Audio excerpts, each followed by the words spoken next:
Vamos a hablar ahora de un tema serio. José Bautista forma parte de la Organización por Causa. Sí, es bueno, una fundación, pero Ah, sí. vale. Fundación por Causa. ¿Quieres contar un poco a qué os dedicáis antes de entrar al tema? Vale, a ver, nosotros somos una organización muy chiquitita que hace periodismo e investigación de migración, pero saliendo un poco del estereotipo de Hostia. pobre migrante o pobrecito, sino nosotros entendemos que migrante es aquel que migra y a partir de ahí hacemos periodismo e investigación. Y ahora seguramente la gente que le interesa el tema de las migraciones habrá oído hablar, ¿no? Del último trabajo en el que habéis estado metidos. Porque gracias a Dios, voy a decirlo así, o sea, gracias a Dios se ha hablado muchísimo, porque podría haber sido que no fuera el caso, ¿no? Y se trata del incidente que hubo hará un par de años, igual, o un año, en No, no, Melilla. no, ¿Cuánto en fue? junio, tío, Ah, en hace junio, no mucho, hostia. 24 de julio. 24 de junio, hostia, pues sí que hace poco. Pensaba que hacía más tiempo. Que bueno, se habló también mucho, bueno, se habló poco en medios en este caso concreto, y se habló de que había habido una persona muerta. ¿Puedes contarlo tú mejor? Que lo explicarás mejor que yo. Lo cuento yo, el 24 de junio, a ver, sabéis que en Melilla y Ceuta siempre hay muchas noticias de saltos a la valla y muchos problemas, pero bueno, el 24 de junio de este año, en verano, pasó algo que antes no había pasado, que es que hubo un incidente súper violento, hubo muchísima policía marroquí, más violenta de lo que normalmente son, murió gente, hubo una avalancha, el incidente más mortífero que ha habido en una frontera terrestre de la Unión Europea. Y fue en Melilla, precisamente. Ese día murió mucha gente, no sabemos realmente cuántos, porque ya sabes que Marruecos da cifras oficiales, pero Marruecos es una dictadura. No, nunca va a reconocer algo que le haga quedar mal, no hay investigaciones independientes. Pero bueno, nosotros hicimos una investigación muy fuerte, muchos medios. Le Monde, de Francia, Der Spiegel, en Alemania. Aquí en España estuvo El País. Yo me metí también ahí con mi trabajo de por causa y con un medio alemán. Lighthouse Reports, que es quien nos puso de acuerdo a todos. Y nosotros demostramos o reconstruimos con imágenes 3D lo que pasó aquel día y la clave, hay varias claves, pero una de ellas está en que nosotros demostramos que al menos una persona murió en territorio español. Es algo que el ministro del Interior lleva negando mucho tiempo. ¿Puedes contar cómo fue esta investigación? Porque estaba escuchando precisamente un podcast del país que contaba un poco el proceso y me pareció muy interesante a nivel periodístico, ¿eh? Y luego vamos a la parte de los hechos de lo que ocurrió. O sea, toda esa recreación en 3D de la frontera y todo eso. Vale, tío, pues la investigación fue complicada, pero bueno, aquel día murió mucha gente, había muchas dudas todavía, quedaban muchas preguntas sin responder. Y esta organización que se llama Lighthouse, ellos hacen periodismo de investigación a nivel europeo, conectan a gente de Grecia, de Bulgaria. Estos, cuando pasó lo de Melilla, el 24 de junio, dijeron aquí hay que hacer algo. Y entonces pusieron de acuerdo a Le Monde, que tiene mucha capacidad de hacer periodismo, la gente del país y la gente de Alemania, de Der Spiegel, y una cosa preciosa, metieron también a un medio marroquí. Ya sabes que en Marruecos la gente se la juega, las cárceles están llenas de periodistas, pues bueno, hubo un grupo de periodistas marroquíes que se metieron, se llaman ENAS. Nos pusimos manos a la obra, empezamos a recabar testimonios de supervivientes, de gente que ese día no había muerto, hablamos con fuentes también de gente muy difícil, la verdad, de Fiscalía, de la Guardia Civil, de la Policía, incluso del Servicio Secreto. Y al mismo tiempo fuimos pillando todas las imágenes que había en redes sociales, las que nos filtraban, cientos de imágenes, cientos de testimonios, y con eso pudimos reconstruir en 3 dimensiones lo que pasó aquel día. Y pudimos también ubicar cosas muy graves. Es que aquel día pasó de todo. Tío, aquel día se saltaron un montón de leyes, tanto en España como en Marruecos, murió gente, se devolvió a Marruecos a niños, a menores de edad, en fin, una cantidad de tropelías tremenda. Tengo aquí varios vídeos, lo digo por si quieres que ponga alguno en concreto, pero si quieres pongo primero las declaraciones de Marlaska. Me aventuro a que no funcione nada, pero Vuelvo, bueno, vamos a probar. Vamos a probar. vuelvo, vuelvo a decir que las fuerzas y cuerpos de seguridad del Estado actuaron con toda la legalidad, proporcionalidad y necesidad y no hubo ningún muerto en territorio español. Es lo que dijo pocos días después, entiendo. Sí, y bueno, lo lleva repitiendo desde entonces. El miércoles pasado él estuvo en el Congreso 5 o 6 horas y básicamente repitió lo mismo, a pesar de las pruebas y de las evidencias, O y a sea, pesar de que todo el mundo tiene claro que, bueno, después de toda vuestra investigación, aún así, no hay ninguna excusa o ha cambiado la narración y tal. Sigue diciendo lo mismo. dice lo mismo. Lo único que ha cambiado, él al principio decía que el lugar donde pasaron las cosas más graves, que eso no era España, que es algo que todo el mundo tiene claro que sí era España, porque hay una puerta que divide Marruecos y España, y esto lo tiene claro la Guardia Civil, la Fiscalía, todo el mundo. La gente de Melilla, por supuesto. El ministro decía que no, que no, que no. Ahora el ministro ya pues sí reconoce que sí, pero porque ya es demasiado evidente mantener esa mentira. La del muerto en territorio español, pues yo no sé si la mantendrá mucho más tiempo. Esto es la realización 3D que me comentabas. Sí, sí. Y fíjate, la puerta roja es la que separa España y Marruecos. Eso de ahí se llama paso fronterizo de barrio chino. ¿Tú te acuerdas de las porteadoras, de estas mujeres marroquíes que llevaban un montón de bultos? Sí, sí, sí. Bueno, pues ellas pasaban por ahí todos los días, pero eso lleva cerrado 2 años ya. Pero Marruecos lo ¿qué es Marruecos y qué es España? Marruecos, en la parte de la izquierda, ves que hay una especie de explanada ahí en medio, ¿no? Sí. Eso es Marruecos, está la puerta roja y ya justo después lo que empieza es España. Donde tiene el ratón ahora mismo es España. Y eso lo hicisteis, o sea, a partir de, o sea, todas las imágenes que teníais las fuisteis colocando aquí, para saber Sí, exactamente dónde había pasado todo, todos los vídeos de... y aparte hemos hecho un montón de viajes a Melilla. Tú piensas que esto es un fragmento, pero hay partes donde se reproduce incluso el tamaño de los cuadraditos del alambre de la puerta, ¿sabes? La recreación es muy fina, muy fina. La gente con la que hablamos de Guardia Civil, alguna gente pudo ver estas imágenes y alucinaron con el nivel de precisión, la verdad. ¿Hay algún vídeo que tú quieras que ponga de los que tengo? Hay uno pero lo que pasa es que es muy desagradable. Yo no sé si, Carla, si tú quieres, porque es Yo, desagradable, la verdad. Hablamos de muertos y el testimonio de Anwar es ese. la parte de Anwar, por ejemplo, que es la parte en la que se ve como él muerto está en territorio español. Eso te quería comentar, que al ver un vídeo, se niega ese vídeo Claro, también. se sigue negando. Yo no entiendo muy bien. Tendría a lo mejor más sentido pues, que digan que el ministro o que otras autoridades digan, oye, esto es muy grave, o no lo sabíamos, o vamos a investigar, vamos a ver qué pasó. Pero bueno, están negando la evidencia. Lo bueno es que la gente no es tonta. En política ya sabes que mucha gente miente. No sé si es legal o ilegal, pero la gente no es tonta y la gente cuando ve algo tan evidente y tan claro y tan probado, pues saca sus propias conclusiones. Tú sabes que Marruecos lleva mucho tiempo utilizando la desesperación de la gente y las migraciones y estas cosas para hacer presión a los gobiernos de Europa. De hecho, le va muy bien, porque cuando Bueno, Marruecos utiliza a los migrantes, chantaje, ¿no? Europa Se llama eso, tengo entendido. chantaje muy duro, y España y la Unión Europea le dan más dinero. Y hago un matiz.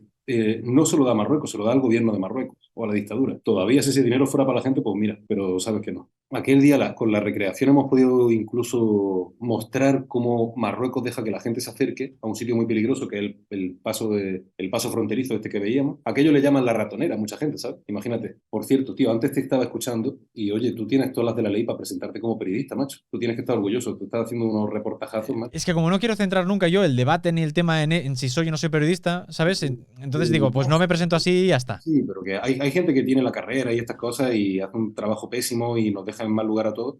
Y hay otra gente que a lo mejor no tiene la carrera, que puede ser tu caso, pero lo estáis haciendo bien, ¿sabes? Sí, pero en Entonces, realidad, como nunca quiero yo centrar el debate en eso, pues si alguien piensa que sí, pues ok, si alguien piensa que no, ok, el tema que quiero hablar yo son otros. Entonces digo, pues da igual. Espera, y antes por eso te hago una pregunta, dice por aquí, Doppelganka. Teniendo en cuenta que ambos gobiernos son culpables, ¿cuánto porcentaje de culpa crees que tiene cada estado en esa masacre? a ver, yo creo que los dos son corresponsables, estoy de acuerdo. Lo que pasa, hay una diferencia. A un gobierno, a una dictadura, tú no le puedes pedir rendición de cuentas. No hay ningún juzgado en Marruecos que tenga independencia o capacidad de juzgar a nadie allí del gobierno o de la Casa Real. Pero en España, que es una democracia, que es un país de la Unión Europea, aquí sí puede haber rendición de cuentas. La información es la misma y la responsabilidad es compartida y ahí todo el mundo metió la pata en muchas cosas. Pero a Marruecos se le pueden pedir ciertas cuentas, no todas, porque no hay como juzgar a un dictador allí. En España sí hay posibilidad o sea, en un lugar como Marruecos la ley al final es la ley del que manda, de la dictadura. Pero en un país como España sí hay leyes que tienen que cumplir los políticos, los jueces, los guardias civiles y todo el mundo. Entonces, yo creo que la corresponsabilidad, ¿sabes el problema también? Carlas, los dos, a ambos lados, el gobierno de España y de Marruecos se esfuerzan mucho, mucho para que este tema esté oculto, para que no se sepa. Y todavía quedan muchas preguntas en el aire. No sabemos realmente cuánta gente murió en total. Tenemos cifras oficiales de Marruecos que dicen 23 muertos. Joder, pues nosotros tenemos acreditar al menos 77 familias que todavía están buscando a su hijo. No sabemos si están vivos o muertos, pero a lo mejor están muertos. O sea, hay mucha duda en el aire todavía, como para decir quién tendría qué porcentaje de responsabilidad. Pero lo que está claro, a uno le puedes pedir rendición de cuentas y que se sienta ante la ley, y al otro, por desgracia, por ser una dictadura, no. Pasarnos 1-1 al lado marroquí.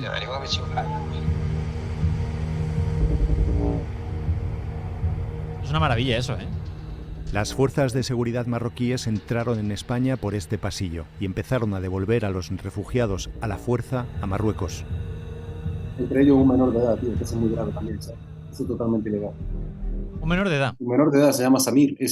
Aquel día Samir tenía 16 años, ya cumplió 17, pero un menor de edad no lo puedes devolver así. Y bueno, al resto en teoría tampoco, porque son gente que viene de la guerra. La mayoría venían de Sudán. La ley en España dice que les tienes que dejar que pidan asilo, si quieren pedir asilo, no se les dejó. Y encima la propia ley aquí dice que tú no puedes echar a alguien de vuelta a un país donde su vida corre peligro. Toda esta gente venía con la vida en peligro total. Tenían a las fuerzas marroquíes dando palos detrás. Llevaban 4 días dándoles palos. Llevaban un montón de rato comiendo gas lacrimógeno. En Marruecos ellos saben que no iban a estar seguros. Y bueno, prueba de ello que después cuando ya los tuvieron detenidos y los arrestaron en el suelo y los pusieron boca abajo con las manos atadas, los tuvieron sin darle tampoco atención médica. Y muchos de ellos estaban graves, muy graves. Y se puede ver en las imágenes, de hecho. Es lo que se conoce como devoluciones en caliente, el retorno forzoso de personas sin seguir un procedimiento legal y sin darles la opción de pedir asilo. No es legal cuando la seguridad no está garantizada en el otro lado. 470 personas fueron devueltas en caliente el 24 de junio. Los agentes españoles mantienen que se centraron en contener a la gente y que no participaron en lo que sucedió dentro del puesto fronterizo ni durante la estampida ni después. A ver si sale la parte de Anwar. Los marroquíes tomaron el control y despejaron el lado español y el marroquí del puesto del barrio chino. Los vídeos que muestran esto son especialmente duros y desafían gran parte del relato de España sobre lo que sucedió ese día. Hablamos con varias de las personas que pueden verse en este vídeo. Ibrahim cuenta que su amigo Anwar es uno de los muertos.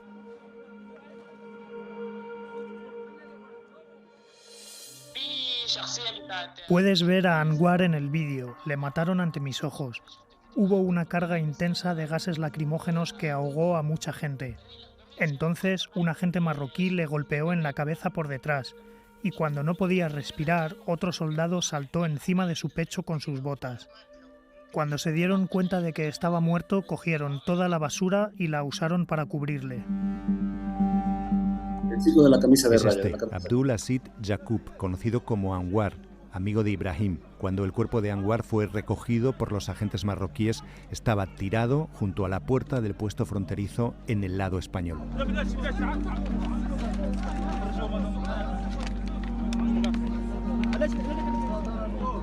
Otros cuerpos inconscientes o muertos hoy en día también están se graba en España. absolutamente Se todo. ve cómo la policía Esto lo grabó la policía marroquí. No es normal tampoco que lo graben ellos. Pero ¿y los vídeos de la policía marroquí cómo los conseguisteis? Los heridos y los muertos. Hubo muchos vídeos que los subieron ellos mismos a las redes sociales y hubo otros que son filtraciones. O sea, estuvisteis X tiempo descargando absolutamente todo lo que hubiera por internet. Todo. 8 horas todo. De descargar, de buscar y descargar vídeos. Hora y hora y hora. Tenemos un montón de discos duros llenos de imágenes y de vídeos, a cada cual más desagradable de lo que pasó aquel día. Y muchas de esas imágenes las graba la policía marroquí. Sí, ¿sabes lo curioso, tío? Normalmente pasan barbaridades en las fronteras, en Melilla, en Ceuta, en otros sitios, pero normalmente no hay imágenes. Este día sí hubo imágenes. Y eso hizo que muchos nos pusiéramos alerta y dijéramos, hostia, aquí se ha cruzado una línea roja. Es que fíjate cómo los tratan. Y hay una cosa muy grave. Nosotros acreditamos un muerto en el lado español. Al menos uno. Pero el amigo de Anwar, que fue testigo, este chico Ibrahim, él dice, oye, que Anwar no estaba muerto. A Anwar lo remataron en el lado español. Fuerzas marroquíes. Tú fíjate qué grave. Ibrahim dice, yo vi cómo las fuerzas marroquíes remataban a Anwar en el lado español. O sea, imagínate No sé, desde el punto de vista legal, qué cobertura puede tener que un agente policial de otro país, dentro de tu país, mate a una persona que además es una persona que tiene derecho a pedir asilo porque vino huyendo de la guerra. Imagínate la locura. Joder, espera, paso el link, este es público, ¿verdad? Sí. Lo paso por el chat, ¿vale? Para si alguien lo quiere ver entero. Y luego en YouTube. Vale, gracias, tío. Lo pondré en la descripción. Aquel día hay mucha gente que cuando quieren cruzar la valla de Melilla, porque no tienen otra alternativa, ojalá se pudieran ir a un consulado a pedir asilo, pero no pueden. Entonces lo que hacen es que se van cerca de Melilla, que hay un monte, se llama Gurugú, y allí se esconden porque hay árboles. Y bueno, pues cuando estaban allí escondidos, y casi todos eran de Sudán, que tienen derecho a pedir asilo, en fin. 4 días antes de aquel 24 de junio, la policía marroquí fue a la montaña, les pegó, les quitó la comida, esta gente comía un poquito de arroz que tenía, les quitó el agua y así durante 4 días. Y con megáfonos les dijo, o saltáis ahora o tenéis que iros de aquí, pero ahora o nunca. Entonces cuando ellos bajaron, el mismo día el día 24 por la mañana, la policía marroquí ya estaba desplegada. Bueno, policía, ejército marroquí, fuerzas auxiliares, todo. Había un despliegue enorme, pero en vez de dispersar al grupo antes de que llegue a la valla, la policía marroquí deja que ellos pasen y cuando ya están cerca de la valla, le acorralan por detrás. Y claro, ¿qué hace la gente? Sale corriendo. Dirección, el único camino que tenía, que era acercarse al barrio chino, a este paso fronterizo que ves ahí, que es un amasijo de hierro, es un sitio terrible. Y entonces la gente se coló dentro del paso fronterizo. Estando dentro se quedaron atrapados porque detrás tenían a los marroquíes dando palos y delante tenían la puerta cerrada.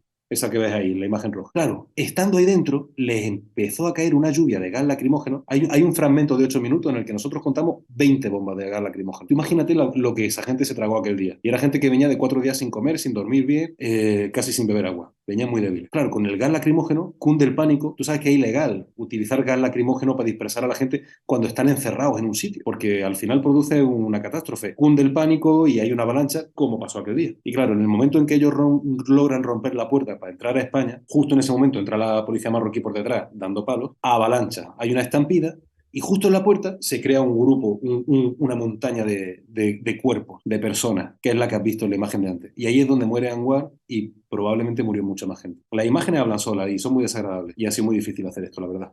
Aquí que dice lo que comentabas, que el Marruecos no ha respondido nada y que el Ministerio de Exterior, ¿no? O Interior, ¿cuál es? Interior, que no murió nadie. Sí, que no murió nadie y Territorio que español.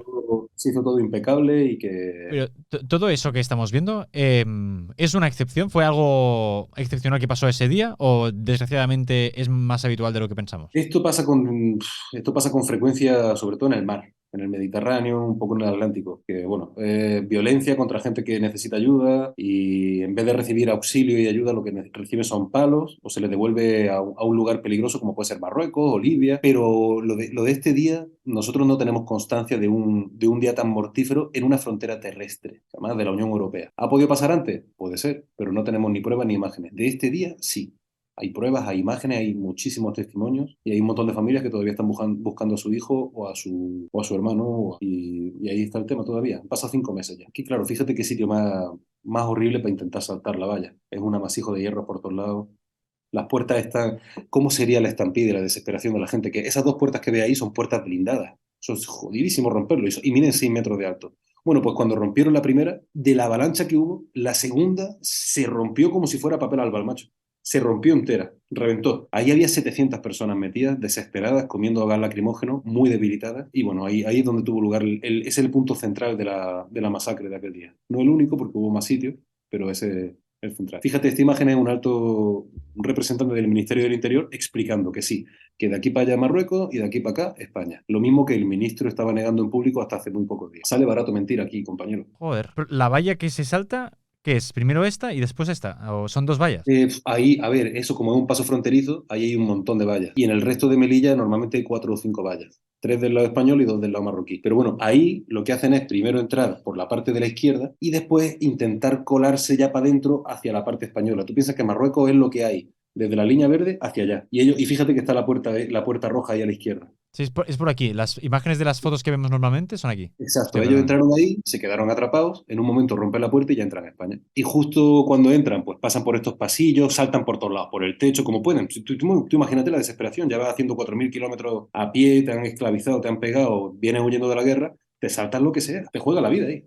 Es el momento crítico. Y en el lado ya español, fuera de ese recinto fronterizo, ya les estaba esperando la Guardia Civil con ayuda de la policía. Hicieron un cordón para retenerlos. De toda la gente que aquel día saltó, solo 133 lograron esquivar a la policía española y pedir asilo y entrar. Al resto lo acordonaron allí y lo echaron. Y una cosa muy grave que pasó ahí es que ahí cuando la policía española lo acordona y la Guardia Civil, al principio es verdad que la gente venía muy nerviosa, tirando piedras, todo. Eso es verdad y está en las imágenes. Pero llega un momento en que ellos ya están controlados, digamos, tranquilos. Y muchos de ellos necesitan asistencia médica, algunos pierden incluso el conocimiento y traen heridas, vienen con los brazos abiertos, fracturas, los ojos fuera. Bueno, pues no se les prestó no, había una ambulancia solo y ni se acercó. Y eso tampoco se entiende, porque cuando en España si hay alguien que necesita atención médica urgente, la ley dice, tienes que ayudarle. Si tú y yo vemos un accidente de coche por mitad de la carretera, tenemos que actuar. O si no vemos a alguien en la calle que tiene un problema de salud. Aquel día pasó con mucha gente y no se les ayudó.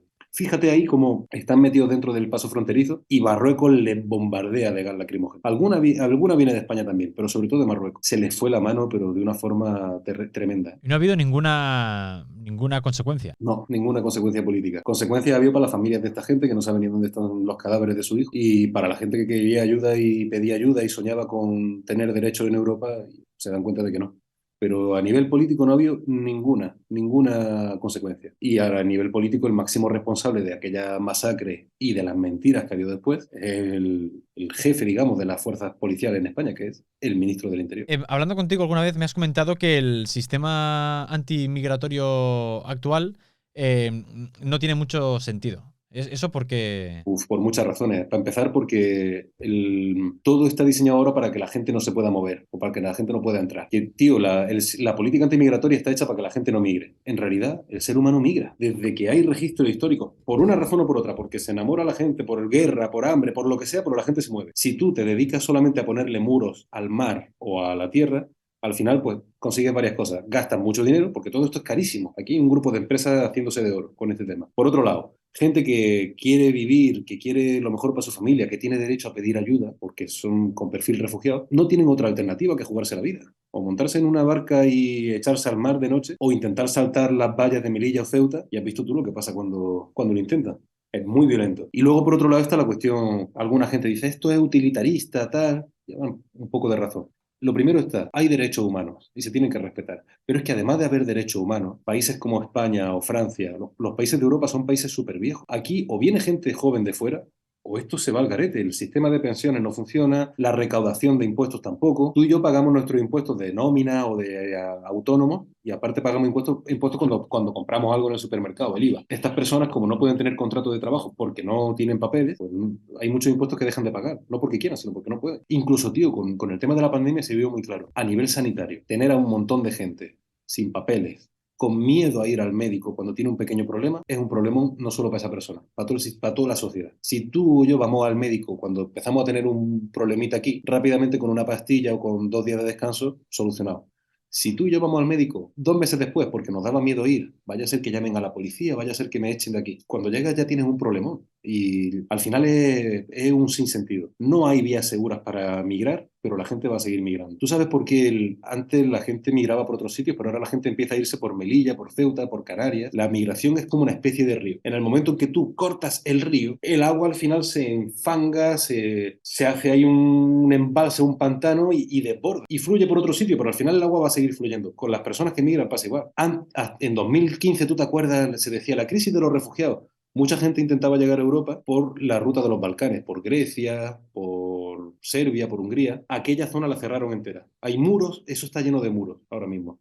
Entonces la gente empezó a irse por Libia, por mitad del Mediterráneo. Lo mismo, la Unión Europea con Frontex, la agencia de fronteras europea, empezaron a desplegar allí barcos, mucha tecnología militar, empezaron a darle mucho dinero a la gente que manda en Libia, que no es ni un gobierno siquiera, son milicias, mercenarios, para que hicieran el trabajo sucio, para que frenaran a los migrantes. Cierran la ruta de Libia. ¿Qué hace la gente después? Pues tira más para el oeste. ¿Y qué hay en el oeste? El estrecho de Gibraltar, Ceuta, Melilla, las Islas Canarias. Al final esto es un río, la migración fluye. Y los políticos no se dan cuenta de que en el momento en que decidan no bloquearla, sino gestionarla, todo cambiará. Y eso es bueno para las sociedades de acogida, para las sociedades que emiten migrantes. Y se nos olvida otra cosa también. España es un país de migrantes, macho. Aquí, en otros sitios, bueno, no hay sensibilidad, pero históricamente España es un país del que mucha gente se ha ido. Ahora mismo hay 2 millones de españoles viviendo en el extranjero, poniendo hamburguesas en un McDonald's en Londres, o cuidando a gente enferma en París, o dando clases de español en Río de Janeiro. Y a lo mejor tu abuelo, no sé, tú estás ahora en Cataluña. Mis tíos, cuando después de la guerra, se migraron también y se fueron a Cataluña. Vale que es una migración dentro del mismo país, pero al fin y al cabo es migrar. Está yendo del lugar donde vive o donde ha nacido en busca de un futuro mejor. España es un país de migrantes, tenemos historia de migrantes y la forma en la que se está gestionando este tema desde España y desde Europa no tiene ni pie ni cabeza. No hay evidencia empírica que sostenga eso. Y he visto una persona antes que comentaba, y ahora un rato la habré perdido, comentaba algo así como que si no se puede hacer la misma investigación también, o si se podría, sobre las pateras de las Canarias, si eso sería viable, o al no haber vídeos es más complicado. Es más complicado porque no hay vídeos y es más complicado también porque tener acceso a ciertas fuentes en Marruecos es muy peligroso. Mira, aquí en España hay ciertas fuentes que cuando hablan con nosotros se las juegan. En el peor de los casos van a la cárcel o pierden el trabajo, que es mucho. Pero es que en Marruecos directamente te puedes comer una cadena perpetua o desapareces y es muy difícil. Para este tipo de cuestiones hace falta evidencia, hace falta pruebas. La gran prueba en lo que nosotros hacemos es la imagen. Si no hay imágenes, es muy difícil probar las cosas. Tú puedes recopilar testimonios. De hecho, muchos periodistas y yo también hemos investigado cómo funciona el tema en Canarias y la dinámica es la misma. Fíjate, lo que llamaron la crisis inmigratoria de Canarias. Esto es diciembre del año 2020. Eso se produce justo en el momento en que Marruecos quiere presionar a España para que España reconozca que el Sáhara es de Marruecos. El Sáhara es un tema complicadillo, pero bueno, ahí coincidió que Donald Trump reconoció la soberanía marroquí del Sáhara, Marruecos apretó con el tema migratorio y muy poquito tiempo después, en mayo, 4 o 5 meses después, pasó lo de Ceuta. ¿Tú te acuerdas de lo de Ceuta? En Ceuta en 24 horas entraron 13.000 personas. Marruecos, de forma unilateral, dijo: frontera abierta, el que quiere irse a Ceuta que entre. Y ahí hubo una crisis enorme entre España y Marruecos. Se cortó la relación diplomática y un par de meses después empezaron a arreglarse las cositas porque España empezó a hacer cesiones.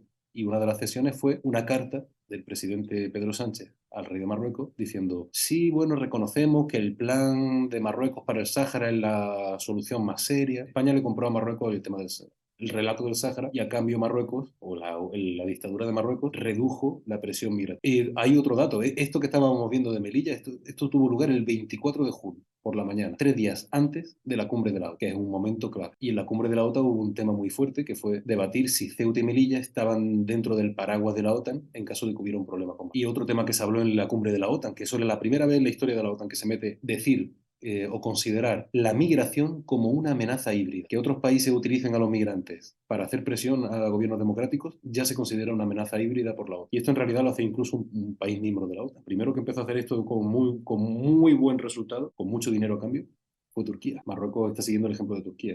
Y volviendo al tema de Melilla, ¿crees que, o sea, después de todo el trabajo, puede servir de algo eso? Porque ahora ya, o sea, ya lo hemos visto, está todo, o sea, eso el documental es bastante claro en ese sentido. ¿Qué se puede hacer para que se tome ¿hay alguna consecuencia política de eso? A lo mejor la hay porque este tema ahora está tomando mucha fuerza tanto en Bruselas como aquí en el Congreso de los Diputados. Puede que haya consecuencias políticas, eso ya depende de los políticos. Hay gente que ya está pidiendo la dimisión del ministro, en fin, no sé qué pasará. Ahora, tú y yo como periodista o cualquiera que nos esté viendo como ciudadano, hay mucho margen. Nosotros tenemos el deber de informar para que la gente tome decisiones.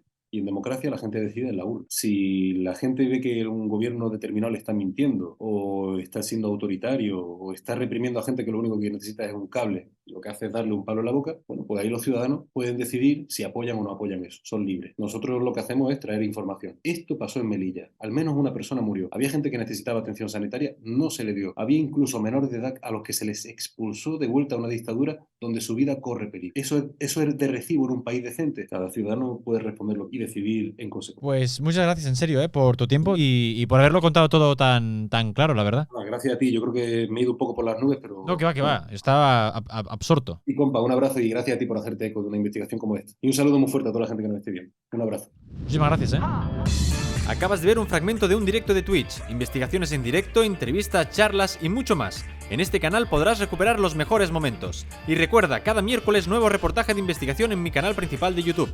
Links en la descripción.